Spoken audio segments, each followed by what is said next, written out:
Velocidade CBN. Oferecimento Santander Select. Invista com uma assessoria personalizada.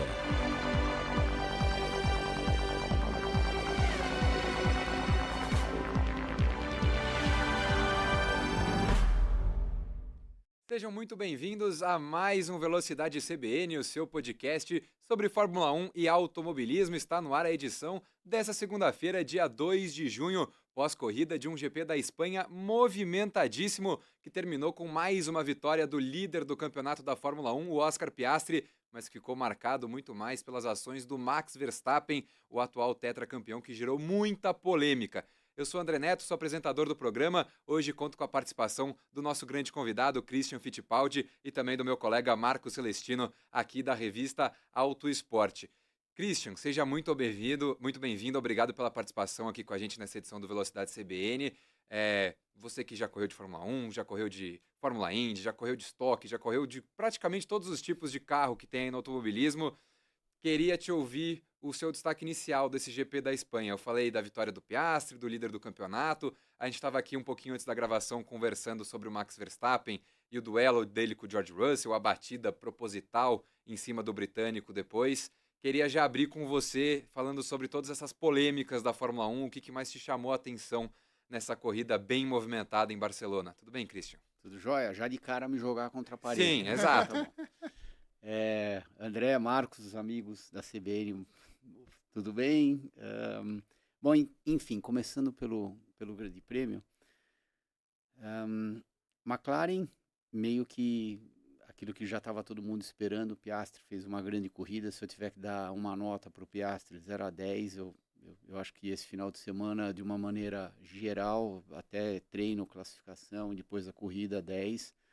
O Lando, eu acho que tentou até fazer um ataque, não um ataque direto, mas um ataque como performance durante o final de semana, mas claramente o Piastri estava superior ao Lando lá no Grande Prêmio da Espanha, e tudo que ele conseguiu fazer era terminar em segundo. Imagina, a gente conversando aqui, tudo que ele conseguiu fazer era terminar em segundo, como se ele tivesse terminado em 15º.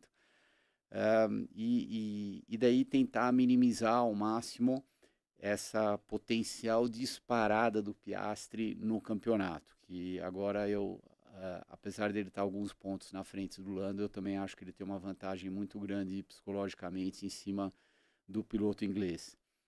Daí, comentando do resto do Grande Prêmio, sem dúvida nenhuma, todos os holofotes ficaram em cima do Max,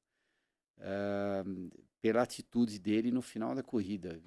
Eu para dizer a verdade, estranhei, e eu acho que aquilo que ele fez, de maneira alguma, foi uma atitude correta, a atitude de um campeão, não só um campeão, mas alguém que já foi 4 vezes campeão do mundo e que provavelmente vai bater todos os recordes da Fórmula 1 nos próximos 10 anos. Então, fiquei extremamente surpreso, eu imagino como muita gente. Porém, virar a página, a vida que segue. E só para finalizar o assunto Max, eu acho que o que me deixou mais surpreso é, se a gente fizer uma análise dele nessa corrida, nesse Grande Prêmio, ele largou muito bem. Voltando um pouquinho, na hora da classificação, ele claramente está debulhando todos os companheiros de equipe dele, não tem nem comparação. Todo mundo que entra tem dificuldade de ficar meio segundo dele. Daí fez aquela ultrapassagem fantástica em cima do Kimi. Sim, ele estava com pneus melhores do que o Kimi naquele momento, mas aquela curva por fora, onde ele passou o Kimi, não é lugar que se passa, né? Não é comum. E daí, na hora da relargada, meu Deus, aquela salvada que ele deu no carro, eu já passei várias vezes por lá, e aquela curva, além de ser extremamente rápida, ela é bem encardida. Então, aquela salvada que ele conseguiu dar, aquilo lá foi a cerejinha em cima da torta no que diz respeito ao talento dele. Tudo isso computado, eu até fiquei abismado por que ele tem que fazer aquilo que ele fez lá no Russell. Ele claramente ele mostrou queira você goste dele ou não, a gente não está aqui para discutir isso. E sim, ele é disparado o melhor piloto da atualidade da Fórmula 1. Só que você não precisa fazer aquilo que você fez, porque, na minha opinião, não tem motivo nenhum. Eu fiquei com a sensação que o Max tentou fazer uma jogada espertinha de devolver a posição para o George Russell e logo na sequência passar ele de novo na curva. Na minha cabeça, essa é a única explicação que justifica o que ele fez, que acabou gerando a colisão entre os dois. Porque eu prefiro acreditar que ele não quis bater de propósito no George Russell, que ele tentou alguma manobra mais estratégica ali, de eu vou devolver a posição por 2 metros para depois eu frear de novo na curva um pouco mais à frente e já retomar a posição. Porque para mim é a única justificativa que faz sentido. Mas ao mesmo tempo, já vendo e acompanhando o Verstappen há algum tempo na Fórmula 1, eu tenho a sensação que quando as coisas começam a jogar contra ele, ele de fato ainda tem uma atitude que ele se destempera de fato e isso acaba dando esse tipo de resultado que aconteceu nesse GP da Espanha, que ele foi orientado pelo rádio a devolver a posição. Não acho que ele deveria ter que devolver a posição, acho que talvez ele nem fosse punido, foi uma orientação da Red Bull, talvez ele nem fosse punido depois. E aí, na hora de fazer, eu acho que ele tentou, vou tentar dar um jeito de eu devolver a posição e já me manter à frente, e aí ele acabou batendo. Eu prefiro acreditar que foi isso que aconteceu do que ele se destemperou e falou, já não gosto do George Russell, já tenho minhas questões aqui com ele, vou bater aqui, vou descontar minha raiva nele. Marcos, a gente já conversou bastante, eu e o Christian aqui, quero te colocar na conversa também, vem falar aqui com a gente. Só um parênteses bem rápido antes de chegar no Marcos. A sua colocação que você fez agora foi muito boa. Eu, sinceramente, não tinha pensado nisso. A única coisa que me faz a divergir disso que você acabou de falar é que, claramente, a hora que o Russell está começando a virar para a esquerda, que você vê que ele está procurando o ponto de tangência correto da curva, o Max está virando para a direita em cima dele. Isso daí na televisão foi muito claro, mas foi... Eu entendo onde você quer chegar e por um instante eu fiquei pensando, eu falei, nossa, será que foi isso mesmo? Foi bem interessante essa colocação. Eu também concordo com você. Foi muito touch and go aquilo que aconteceu no final da reta, se ele deveria ter devolvido a posição para o Russell ou não, porque o incidente, sim, existiu, mas foi de uma maneira bem sutil, bem superficial. Eu acho que ele nem precisaria ter cortado o caminho. Eu acho que, de repente, se ele quisesse controlar o carro para, eventualmente, potencialmente não rodar na curva, daí ele conseguiria fazer isso, só que provavelmente ele teria perdido mais tempo. Por isso que ele resolveu cortar caminho. E eu acho que aonde pegou para ele, onde que os comissários realmente analisaram a situação, foi no momento que ele cortou o caminho e ele acabou levando uma vantagem. Daí, no quesito levar uma vantagem, eles passaram aquele rádio lá para a Red Bull dizendo que ele teria que devolver a posição para o Russell. Eu acho meio curioso porque o Hülkenberg no começo da corrida também pegou essa rota de escape ali no começo, chegou a ser investigado e decidiram não punir ele, então eu tenho minhas dúvidas se o Verstappen seria punido mas fato. Aí se a gente... a gente vai ficar nos ICs aqui. Isso, e daí a gente vai voltar grandes prêmios para trás, temporadas para trás, certeza. E daí a gente vai ver a gente vai analisar uma série de incidentes que tem 2 pesos e 2 medidas. Sim. Exatamente. A falar o que é mais de Max Verstappen aqui, o prazer estar aqui com você novamente, André Neto, com o Christian, com os amigos Sempre também. Uma alegria recebê-lo. Uma maravilha. Sigo os relatores com relação a Max Verstappen, concordo com tudo que vocês pontuaram aqui, e justamente por isso eu vou trazer aqui alguns outros pontos que eu gostei bastante da corrida, alguns nomes aqui que eu já venho trazendo nesse podcast há algum tempo, um inclusive que já deve estar ali um zumbidinho no ouvido ali de Dr. Helmut Marko, que é Isack Hadjar. Mais uma vez, uma corrida muito boa do francês ali, muito contundente, de instintos muito bons ali do Hadjar, mais uma vez. Uma boa administração, um bom fim de semana dele. Nico Hülkenberg, que você muito bem falou, né, André Neto? Corridaça do Hülkenberg, melhor resultado dele desde 2019. É um piloto que a gente já viu que é um ótimo cara de meio de pelotão, não tem ainda o pódio, né? Mas é um cara muito regular e ontem aquela passada dele no Hamilton ali... Impressionante mesmo. Impressionante. E outro ponto também que eu gostaria de trazer aí mas aí já uma coisa um pouco mais negativa. Time Red Bull novamente. E o Tsunoda, ele fez uma corrida de recuperação, mas teve mais uma vez um fim de semana difícil. A gente não sabe se é o Verstappen, se é o carro. Obviamente, para mim, são as duas coisas. O Verstappen é fora da curva e o carro também é difícil ali para o segundo piloto, né, Christian? Imagino eu, naquele caso, naquela situação, você está com o Verstappen ali como seu companheiro de equipe. Deve ser uma pressão danada ainda para se adaptar nesse projeto que ainda vem da costela de um projeto do Adrian Newey.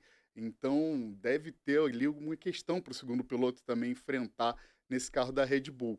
Mas, além disso, para a gente fechar aí também, quanto a pontos negativos dessa corrida, acho que Gabriel Bortoleto foi, embora tenha sido, a gente vai falar de Bortoleto, né, mais um pouquinho, André, mais à frente, mas embora tenha sido prejudicado em termos de estratégia mais uma vez, ao meu ver, aí a gente elabora mais para frente, teve mais uma vez uma largada ali conservadora demais e isso acabou lhe prejudicando ali pro fim da corrida ali. Vamos falar mais sobre Gabriel Bortoleto, com certeza. Antes de eu continuar o bate-papo aqui com o Christian e com o Marcos, queria deixar aqueles pedidos para você que está assistindo a gente no YouTube da Rádio CBN. Não se esqueça de deixar o seu like aqui embaixo, que ajuda muito a gente. Deixa aqui nos comentários o que você achou dessa corrida, qual a sua visão sobre o polêmico incidente do Max Verstappen com o George Russell. E para você que está escutando a gente nas plataformas de áudio, também não esqueça de deixar a sua avaliação e, claro, compartilhar esse episódio do Velocidade CBN com todos os seus amigos fãs de automobilismo e de Fórmula 1. Christian, voltando para você, a gente sabe que o destaque da corrida ficou nessa coisa do Verstappen, que, enfim, talvez se ele tivesse tomado da punição, ele perderia menos posições do que ele acabou perdendo por conta da punição do acidente. Mas você falou na sua primeira resposta sobre o Piastri e sobre a vantagem. Eu queria elaborar um pouquinho mais isso com você, porque a gente está trazendo vários pilotos aqui para conversar com a gente nos episódios do Velocidade CBN, e praticamente 100% deles unânime, né? Tem falado que o Piastri de cabeça é muito melhor que o Lando Norris, que como personalidade, na parte mental mesmo, ele é muito mais forte que o britânico. Você falou um pouquinho disso na sua primeira resposta. Queria que você elaborasse um pouquinho mais isso, como que você vê essa vantagem do Piastri, e se você acredita que nessa temporada ele é de fato o favorito ao título da Fórmula 1. Eu acredito que sim. Ele é o favorito ao título na Fórmula 1. O que a gente tem que lembrar do Piastri é que ele só está na Fórmula 1, essa é a terceira temporada dele. Há quantos anos que o Lando não está na Fórmula 1? Pelo amor de Deus, sem tirar nenhum mérito do Lando, o Lando é um ótimo piloto. Só que desde o primeiro dia que o Piastri entrou na Fórmula 1 até agora, a gente só viu um crescimento nele. Uma curva de evolução, Exatamente, uma curva de evolução, muito bem comentado. E coisa que com o Lando foi um pouco diferente. A gente, claro, viu essa curva no começo da carreira dele na Fórmula 1, daí parece que, não sei, de uns 4, 5 anos para cá, parece que ela se estabilizou. E o que eu acho que o Piastri tem muito a favor dele é a constância do Piastri. Quando ele está mal, ele está uma posição atrás do Lando. Quando ele está bem, que é a maioria das situações nesta temporada, ele está sempre na frente. O Lando, às vezes, quando ele deixa a peteca cair, ele se encontra bem mais para trás. E o fato dele se encontrar, por exemplo, num grid de largada em sexto, sétimo, oitavo, altera o resultado final dele. Alterando o resultado final dele na corrida, daí o delta de pontos entre os dois aumenta. Então, eu diria que por causa dessa inconstância que a gente vê muito menos no Piastri, é onde o Piastri está ganhando dele nesta temporada. E só para fazer a última ressalva em cima do Piastri, a gente tem que lembrar que na temporada que antecedeu a estreia dele na Fórmula 1, ele não correu de nada. É verdade. Naquele ano. E isso é a pior coisa que pode acontecer para um piloto. Então, ele ter ficado, praticamente não, ter ficado de fora de qualquer forma de competição por uma temporada, sim. E daí o primeiro contato com ele de novo numa competição foi a estreia dele na Fórmula 1. Então, são pequenos detalhes que nem esses que só mostra que o Piastri, além de ter uma performance fantástica dentro da corrida, é muito forte de cabeça. Ele, esse ponto do Christian é bem interessante, né? Ele ele testou um pacote completamente diferente, que era o da Alpine. Ele ficou um ano sem correr, mesmo assim ele estava sendo disputado por duas equipes, né? Um campeão de Fórmula 3 e Fórmula 2 em sequência, que não teve vaga na Fórmula 1, ficou um ano fora, e aí depois, quando chegou a chance para ele, ele tinha a opção de escolher qual equipe ele ia entrar, e ele fez a escolha certa, né? Porque a McLaren hoje está anos-luz na frente da Alpine. Agora, passando para o que você já tinha falado, Marcos, eu queria te ouvir sobre o Gabriel Bortoleto. Depois a gente fala um pouco sobre o Hülkenberg também, porque acho que foi um fim de semana que os dois saem muito felizes. Acho que as entrevistas pós-corrida dos dois são muito nesse sentido de, olha, a gente trouxe um pacote grande de atualização aqui, a gente trouxe um assoalho completamente novo, a gente trouxe uma tampa do motor nova, uma asa dianteira nova também, e que deu resultado, né? O Bortoleto andou muito bem na classificação, o Hulk errou na última volta, mas no fim das contas ele mesmo falou que isso favoreceu ele porque ele tinha jogos de pneus macios novos à disposição para a corrida que fizeram a diferença. E a Sauber teve um resultado excelente. Acho que ninguém na Sauber imaginava, nem o mais otimista ali dentro da garagem ia falar que eles iam ter a chance de chegar em quinto na corrida, que foi o resultado do Hülkenberg. Você falou um pouquinho mais cedo que você tinha suas ressalvas em relação à performance do Gabriel. Então, queria te ouvir, Marcos, sobre esse fim de semana da Sauber. Algo polêmico que eu vou trazer à mesa aqui, no entanto, mesmo assim, acho que foi o melhor fim de semana disparado do Gabriel. Muito consistente, ele foi muito bem nos treinos livres, batendo 1,30 ali na classificação, indo a Q2, mais uma vez, inclusive, e aí você muito bem citou, né, André? A gente teve as atualizações de pacote aí que favoreceram também a performance desse Sauber, que sabemos que não é dos melhores carros do grid.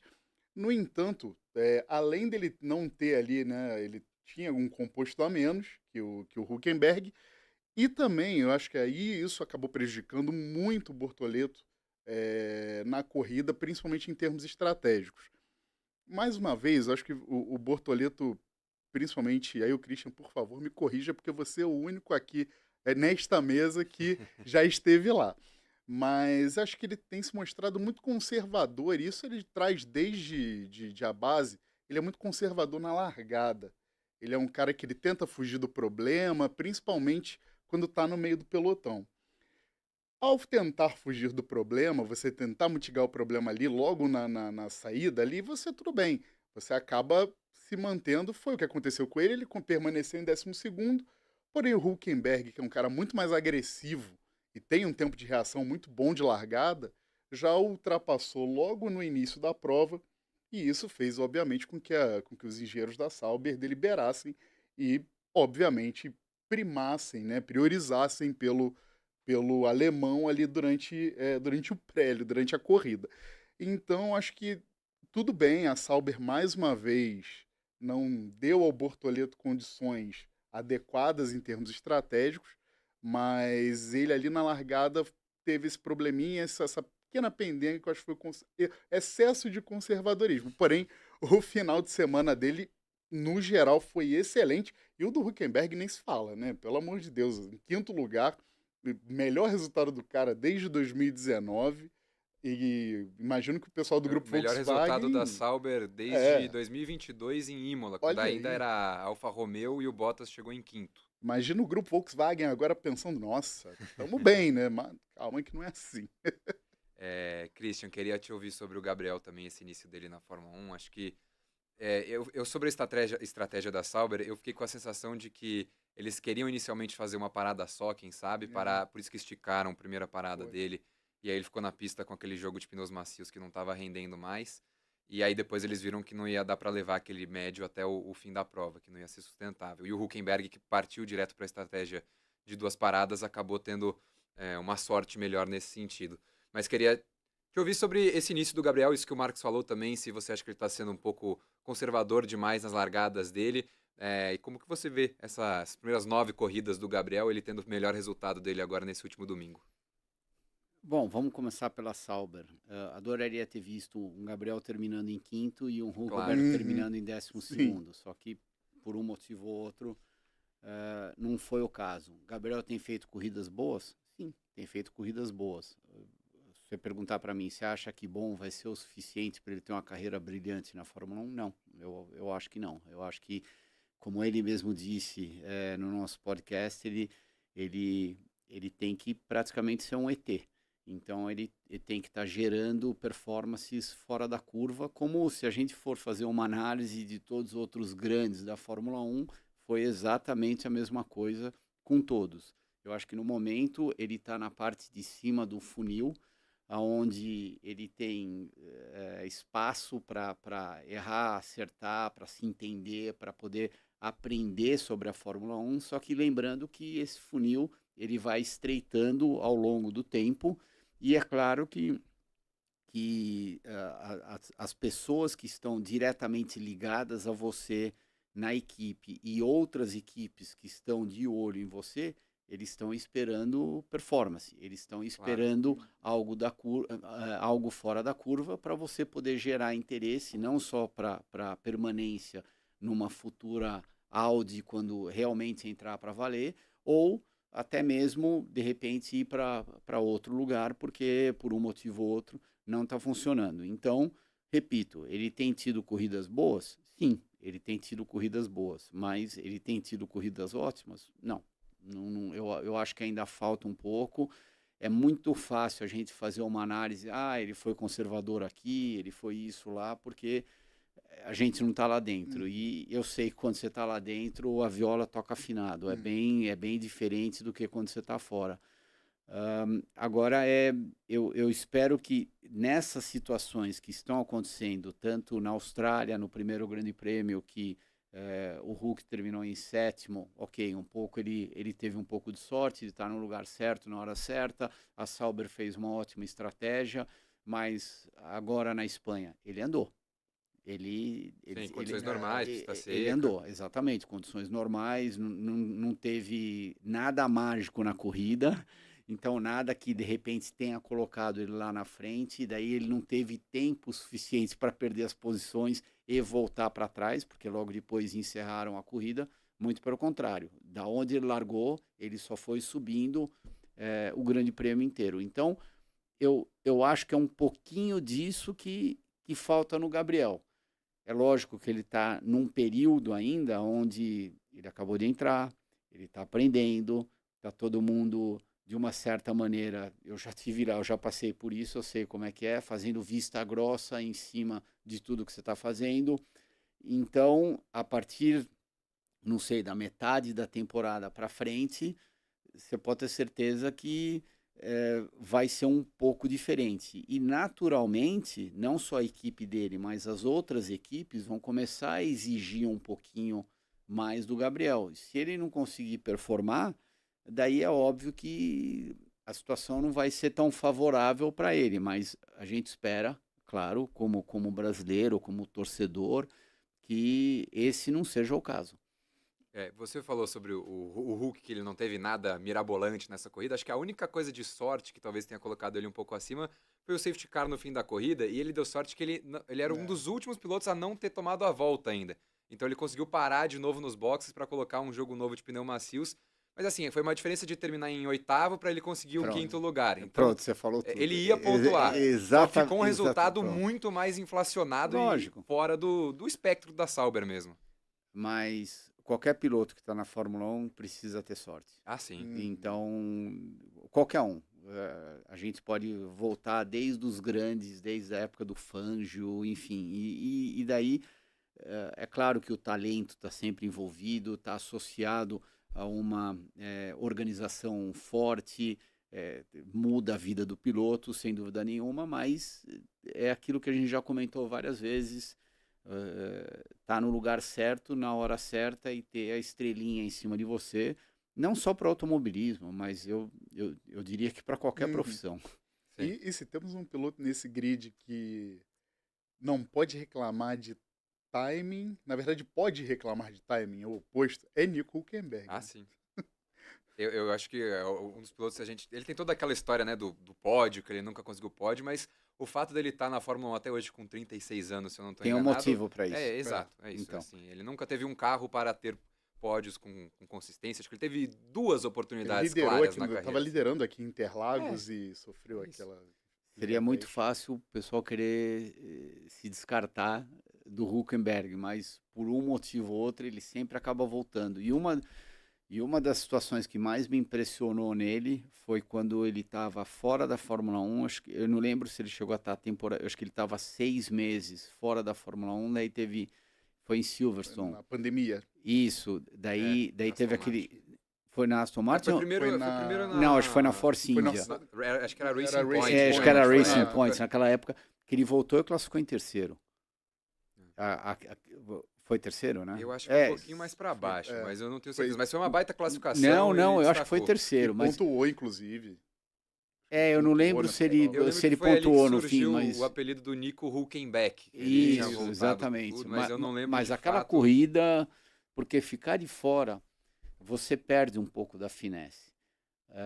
E ele ter voltado e ter classificado bem em Silverstone, que é uma pista extremamente rápida, aquilo lá demonstra que a sua cabeça tem que estar no lugar. Não, realmente. Acho que é um piloto que foi muito desvalorizado aí ao longo dos últimos anos na Fórmula 1, mas que vai pelo menos esses últimos anos de carreira que ele tiver aí. Acho que ele ainda tem um projeto Sauber, um projeto Audi interessante pela frente aí com a Sauber, que pode, quem sabe, tirar esse asterisco da carreira dele de não ter o pódio na Fórmula 1. Mas, Christian, eu queria passar um pouquinho para a sua experiência na Fórmula 1, porque eu achei muito interessante você falando do Gabriel, da questão de que só ser bom não vai ser suficiente. E olhando os resultados que você teve nos 3 anos que você teve a oportunidade de guiar na Fórmula 1, você costumou ter resultados melhores que seus companheiros, você conseguiu 3 quartos lugares com Christian carros... pontuou de Minardi. Sim, com Minardi, com Footwork, com carros que não eram para estar andando ali e conquistando pontos. Queria saber se tem alguma frustração sua nesse sentido, qual que é o saldo da sua experiência na Fórmula 1, o que você tira desses anos que você teve lá e que você acha que talvez até tenham relação com o início da carreira do Gabriel, que está começando a carreira na Fórmula 1 numa equipe que anda mais atrás no pelotão também. Bom, o Gabriel estamos no final de maio, começo de junho, né? Então, se a gente parar para pensar, muito se falou do Gabriel até agora, mas desde a estreia dele até agora, passaram-se o quê? 2 meses, 2 meses e meio, no máximo 3. Então, foi praticamente nada. Ele tá nascendo ainda dentro da Fórmula 1. Então, ele tem, com certeza, muito pela frente. Agora, voltando a mim, voltando a vários anos atrás, se você perguntar o que você teria feito diferente, eu acho que eu teria insistido um pouco mais na Fórmula 1. Eu nunca imaginei que eu fosse fazer uma carreira na Indy. Quando eu fiz aquela temporada em 95, eu achei que eu fosse fazer 1 ano na Indy, daí iria abrir alguma oportunidade boa na Fórmula 1 e eu estaria voltando. Inclusive, até conversei com várias situações diferentes para poder voltar para a Fórmula 1 para a temporada de 96, e daí, no meio do ano, apareceu a oportunidade de assinar meu primeiro contrato lá na Newman Haas. 3 anos, eu renovei por mais 2. Daí, na vida de um atleta, quando você olha para trás, 5 anos já tinham passado da minha vida e eu, sinceramente, perdi o bonde da Fórmula 1. Ao mesmo tempo, eu vivi uma vida muito boa nos Estados Unidos, conheci muita gente, tenho vários amigos, aprendi muito. Então, enfim, fica aquilo, ok, o que você preferia fazer? Você preferia estar lá ou você preferia estar aqui? E foi do jeito que foi. Eu não estou arrependido, mas respondendo essa pergunta direta, o que você teria feito diferente? Eu acho que pela minha idade naquele momento, por tudo que estava acontecendo, eu acho que eu teria, eu acho que eu não vou nem falar que eu desisti do sonho da Fórmula 1, tanto que eu até comentei, eu estava pensando em voltar, mas eu acho que eu teria insistido naquela hora no sonho da Fórmula 1 um pouquinho mais. Que o Villeneuve faz esse pulo, né, inclusive, né? 96, né? Não, até, por exemplo, ele foi para lá em 96, mas em 95, quando a gente correu as 500 milhas lá de Indianápolis, ele ganhou e eu cheguei em segundo. Você foi o rookie do ano, então, daí eu estava numa situação meio delicada, porque sim, ele recebeu a oportunidade de ir correr na Williams, e eu recebi a oportunidade de fazer meu primeiro contrato lá na Newman Haas. O que você faria, entendeu? É óbvio que depois que tudo acontece, é muito fácil a gente fazer uma análise, mas na hora que você está vivendo a situação, foi aquilo que o meu coração mandou fazer. E naquele seu ano de saída da Fórmula 1, em 94, que foi um ano com a Footwork, que era a sua segunda equipe já, foi um ano que você teve 3 bons resultados ali. Queria saber como é que foi essa saída, justamente. Se você realmente tinha a opção de continuar na Fórmula 1 e aí você preferiu, de fato, tentar ir para o automobilismo norte-americano e ter um outro tipo de carreira, de bater e voltar, tendo a chance de ter resultados melhores lá nos Estados Unidos. Como é que foi essa saída? Não, foi em Monza, tudo isso aconteceu sábado à tarde, depois da classificação, estava conversando com meu pai, daí a gente meio que jogou as cartas na mesa, quais são as oportunidades que temos, prós e contras de cada um, daí um olhou para a cara do outro e a gente falou, quer saber, vamos tentar alguma coisa lá na Indy, e ninguém está fechando a porta para a Fórmula 1, de repente, como tinha acontecido com outros pilotos, é claro que menos naquela época a gente tinha visto a transição do Michael que estava vindo da Indy para a Fórmula 1, que não deu certo, depois ele acabou voltando, e daí a gente acompanhou testes de outros pilotos da Indy que estavam tentando entrar na Fórmula 1, e meio que a conclusão era, vamos para lá, você nunca sabe o que vai acontecer, e automobilismo não é só Fórmula 1. Existe uma vida fora da Fórmula 1. Foi também isso que a gente buscou e realmente, daquela conversa, um pouco que eu falei, muito que o meu pai falou também, eu concordo com ele. Existe uma vida fora da Fórmula 1 e, como eu tinha comentado antes com vocês, eu não posso me queixar em absolutamente nada. Foram, sei lá, muito tempo, quase 30 anos que eu acabei ficando na situação norte-americana entre várias categorias diferentes, então devo admitir que alguma coisa na minha vida deu certo. Não, com certeza. Ô, Christian, eu queria falar sobre um outro assunto que talvez seja uma frustração aí nessa sua carreira, que você até já comentou, das 500 milhas de Indianápolis, porque você só teve uma chance, você ficou em segundo, e você nunca mais teve a oportunidade, não só de tentar a vitória, mas de ter essa experiência que, assim, pelo menos vendo de fora, eu acho que deve ser uma das experiências mais mágicas de um piloto correr as 500 milhas de Indianápolis. A mágica toda acontece domingo, a hora que você passa pelo túnel lá, pelo Gasoline Aisle, daí a hora que você entra no grid, você olha para a direita e para a esquerda, você não tem ideia o que são 350 mil pessoas sentadas nessa frente. Então, é realmente mágico, tanto que você só passa a entender essa magia nesta hora, porque a semana inteira que antecede... mês inteiro, né? Um mês inteiro, praticamente, tem 10 mil pessoas, 5 mil pessoas, mas 10, 5 mil, 15 mil tem em qualquer evento, né, que você for fazer. E a hora que você chega lá e vê 350 mil pessoas só sentado na arquibancada, mais as outras 50 mil que estão espalhadas pela pista, então... É o maior evento esportivo que existe no mundo, e você só entende, como eu comentei, quando você está vivendo. Se você não viver, você não entende. E o que eu costumo falar para muita gente, mesmo a pessoa que não gosta de automobilismo, que, vamos supor, adora futebol, adora outros esportes, e não entende de automobilismo, se você levar essa pessoa para assistir as 500 milhas de Indianápolis, eu tenho certeza que ela vai pelo menos sair, ele ou ela vai pelo menos sair da pista com uau, o que foi isso que eu acabei de ver? Eu tenho a sensação que deve ser uma das experiências mais legais mesmo, acho que para qualquer esportista. E como fã também é um grande sonho de um dia, quem sabe, ir lá assistir.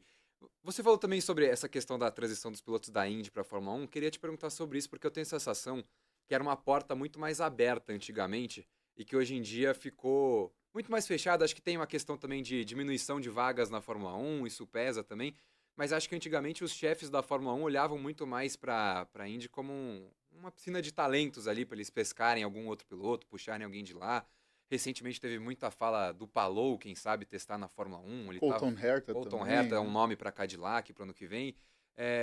Queria saber se você acha que tem um desnível grande ou se é só uma questão de, enfim, de falta de percepção da Fórmula 1 atualmente para o grid da Indy, que pelo menos na minha visão é muito talentoso.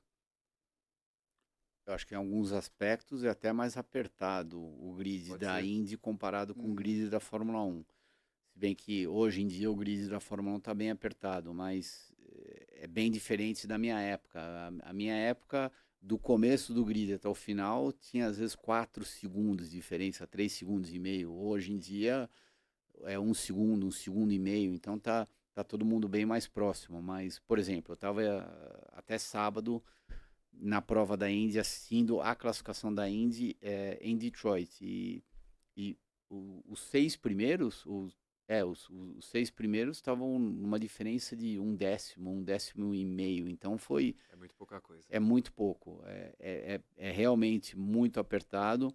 Eu acho que essa troca de talento sempre vai ter, porque afinal de contas, as duas categorias de Fórmula de maior evidência no mundo sem dúvida nenhuma disparado a Fórmula 1 e a Indy. Então, eu tenho certeza que todos os donos de equipe estão sempre olhando e estão sempre procurando novos talentos, tanto na 1 quanto na Indy. É claro que a 1 tem uma evidência maior que a Indy, mas também não tem problema nenhum você ter uma vida, uma carreira Claro. inteira lá na Indy, mesmo porque se você perguntar para o seu Dixon se ele está triste com tudo que ele conquistou na Poxa Indy e vida. também ele está triste com a conta bancária dele, você pode ter certeza que ele vai estar com sorriso de orelha a orelha. Então, o que é melhor? Você ter tido sucesso na Indy ou você tá sempre andando em último ou penúltimo na Claro. Fórmula 1 só para dizer que você entrou na Fórmula 1? E o Palou tem falado isso recentemente, que ele já abandonou esse sonho de correr na Fórmula 1, que ele está muito feliz na Indy. Também ganhando O homem quase tá- todas as o homem corridas, tá eu também voando. estaria muito feliz, não estaria pensando em me mudar de categoria, não. Christian, pra gente fechar o assunto automobilismo aqui com você, essa temporada de 2025 você embarcou numa nova aventura na Stock Car também. Queria saber de você como é que está sendo esse trabalho como chefe de equipe na Stock Car, como é que está sendo essa nova fase, esse novo capítulo aí seu de sair das pistas e agora tá do outro lado do balcão ali, do outro lado do pitch. Acho que do outro lado do balcão eu já estou desde 2019, afinal de contas a minha última corrida como piloto aconteceu em Daytona no começo do ano, em 2019. Fico contente de poder ter tido a oportunidade de realmente parar quando eu quis parar. E é bem diferente de quando você é parado. E agora, estando fora, a primeira lição que você aprende é, nossa, eu não imaginava que era assim, ou seja, você enxerga tudo com outro par de olhos, né, comparado com aquilo que você enxergava quando você era piloto. Afinal de contas, o piloto, de uma maneira geral, é um ser egoísta, é um ser que está sempre atrás do melhor para ele, e às vezes quando você está ainda participando do automobilismo, só que fora do âmbito como piloto, você aprende muito, você aprende a enxergar as competições também de uma maneira diferente, e eu acho que isso que eu sou muito grato nos últimos anos para entender.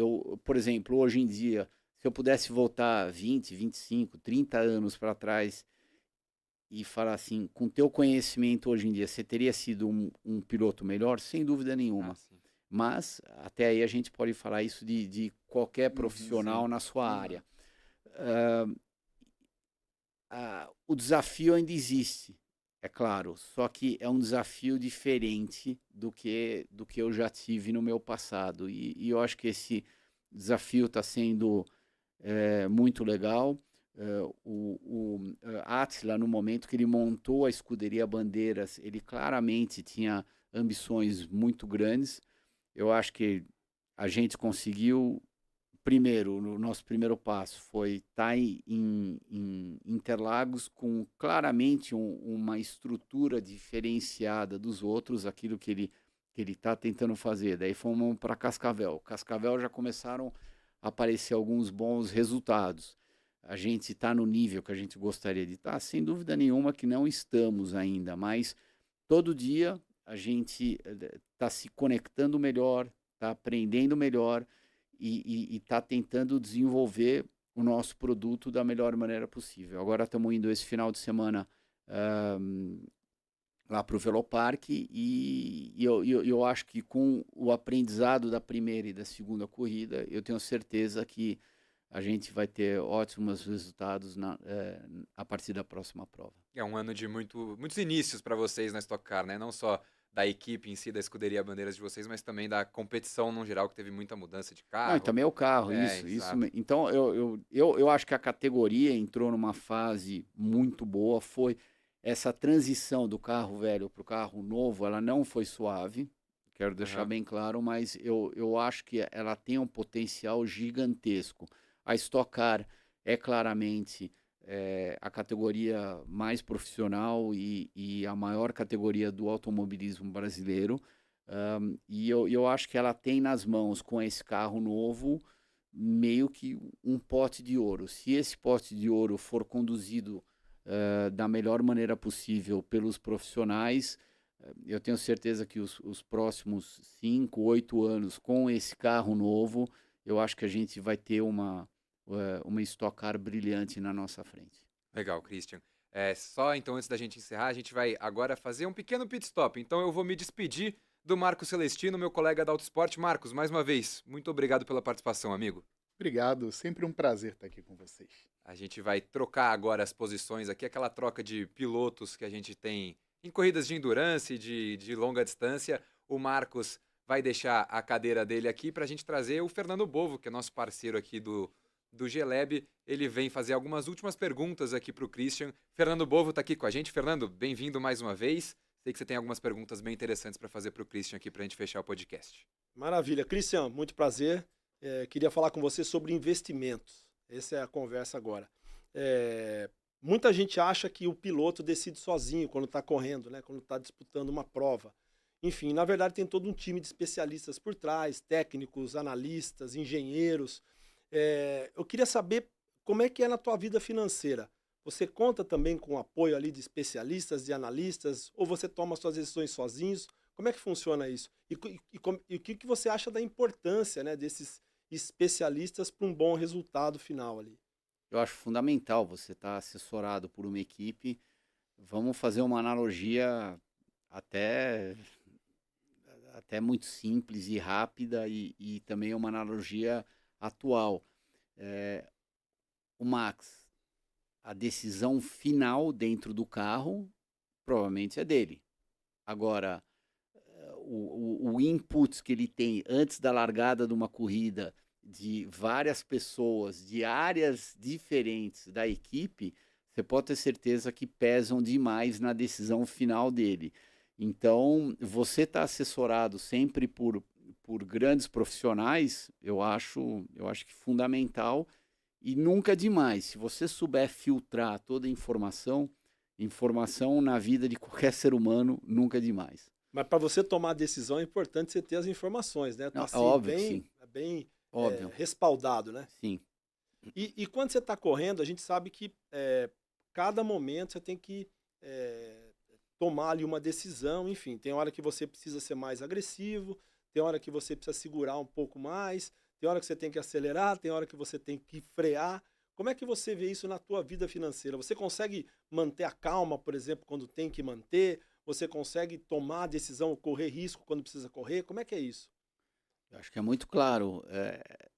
Se a gente pegar a performance, por exemplo, vamos fazer até uma análise mundial aqui. A performance econômica de todos os países, ela nunca é exatamente igual. Ela vai subindo, vai descendo, às vezes aparecem algumas oportunidades na sua frente e, de repente, até tem algumas situações de risco, onde, se você realmente quiser aceitar aquele risco, você pode ter uma recompensa muito grande. Então, você sabendo jogar o jogo, estando assessorado por pessoas e por informação a mais, você sempre vai acabar vencendo. E é claro que tem o perfil daquela pessoa que é um pouco mais agressivo e tem o perfil daquela pessoa que também é um pouco mais conservadora. Como é que é teu perfil? Você é mais agressivo, é mais conservador? Depende da situação.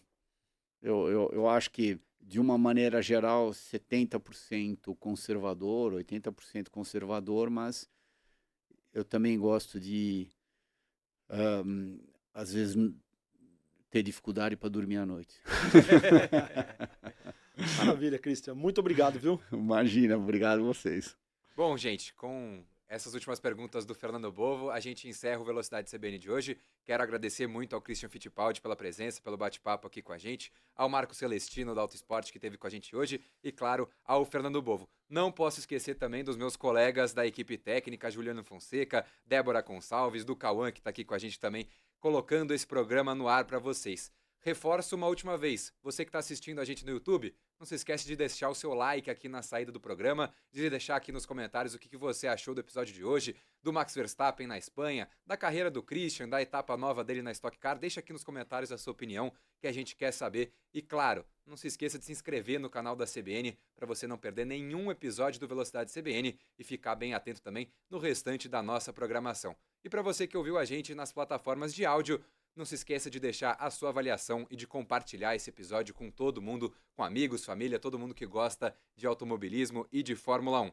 Velocidade CBN dessa segunda-feira fica por aqui. A gente volta daqui a 2 semanas para repercutir o GP do Canadá, corrida em Montreal no circuito Gilles Villeneuve. Eu sou André Neto, eu fico por aqui, um abraço e até uma próxima.